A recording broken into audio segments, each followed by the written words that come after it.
കോഴിക്കോട് താമരശ്ശേരിയിൽ ലഹരി മാഫിയ സംഘം തട്ടിക്കൊണ്ടുവന്ന് തടവിലാക്കിയ യുവാവിനെ രക്ഷപ്പെടുത്തി. താമരശ്ശേരി പോലീസാണ് മാനന്തവാടി സ്വദേശിയായ മുഹമ്മദ് സാജിദിനെ രക്ഷപ്പെടുത്തിയത്.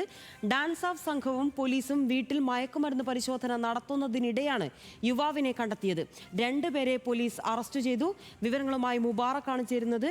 മുബാറക്, തട്ടിക്കൊണ്ടുവന്ന് പാർപ്പിച്ചു എന്നൊക്കെ പറയുന്നു. എപ്പോഴായിരുന്നു ഇങ്ങനെയൊരു സംഭവം നടന്നത്? നിലവിൽ അവിടെ എന്താണ് സംഭവിക്കുന്നുള്ളത്? ഇന്നാണ് ഇത്തരത്തിലൊരു അറസ്റ്റ് ഉണ്ടായിട്ടുള്ളത്. ഇത് ബാംഗ്ലൂരിൽ ട്രാവൽ ഏജൻസി നടത്തുന്ന മാനന്തവാടി സ്വദേശിയായിട്ടുള്ള മുഹമ്മദ് സാജിദ് എന്നൊരു വ്യക്തിയെയാണ് ഇത്തരത്തിൽ 4 ദിവസത്തോളമായി ഒരു വാടക വീട്ടിൽ പൂട്ടിയിട്ട് ക്രൂരമായി മർദ്ദിച്ചുകൊണ്ടിരുന്നത്.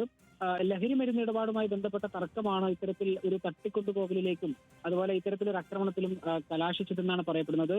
കൊടുവള്ളി സ്വദേശികളായിട്ടുള്ള ഷിഹാബ് അതുപോലെ അശ്വിൻ എന്നിവരടങ്ങുന്ന രണ്ടുപേരെ ഈ സംഭവത്തിൽ അറസ്റ്റ് ചെയ്തിട്ടുണ്ട്. ഇത് MDMA വാങ്ങാനായി ഈ മാസം 3-ാം തീയതി ബാംഗ്ലൂരിൽ എത്തുകയായിരുന്നു. ഈ സാജിദ് എന്ന് പറയുന്നവർ ഇവരുടെ ഇടനിലക്കാരനായിരുന്നു ഈ ലഹരി കച്ചവടത്തിൽ. അങ്ങനെ ഈ സാജിദ് അടക്കമുള്ള ഇവർ 3 പേരും ബാംഗ്ലൂരിൽ എത്തുകയും ലഹരി വാങ്ങുന്നതിനായി മറ്റൊരാൾക്ക് 1.5 ലക്ഷം രൂപ കൈമാറി എന്നതാണ് പറയപ്പെടുന്നത്.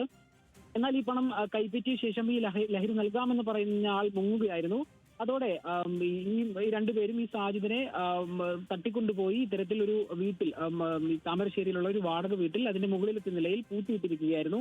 4 ദിവസമായി ഭക്ഷണമോ മറ്റു സാധനമോ ഒന്നും കൊടുക്കാതെ ക്രൂരമായി വടിയും മറ്റു ആയുധങ്ങളും ഉപയോഗിച്ച് മർദ്ദിച്ചതായി ഇപ്പോൾ പോലീസിനോട് ഈ സാജിദ് പറഞ്ഞിട്ടുണ്ട്.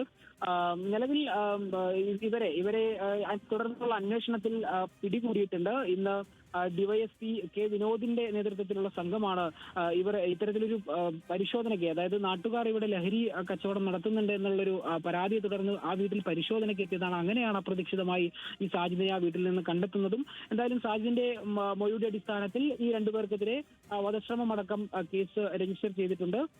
ഈ പ്രതികളായ അപ്പാപ്പൻ എന്ന് വിളിപ്പേരുള്ള ഷിഹാബിനെയും അശ്വിനെയുമാണ് പിടികൂടിയിട്ടുള്ളത്. നിലവിൽ ചോദ്യം ചെയ്യലൊക്കെ പൂർത്തിയായിട്ടുണ്ട്. നടപടികൾ സ്വീകരിച്ചു വരുന്നുണ്ട് എന്നറിയാൻ കഴിയുന്നു. ശരി, നന്ദി മുബാറക് വിവരങ്ങൾക്ക്.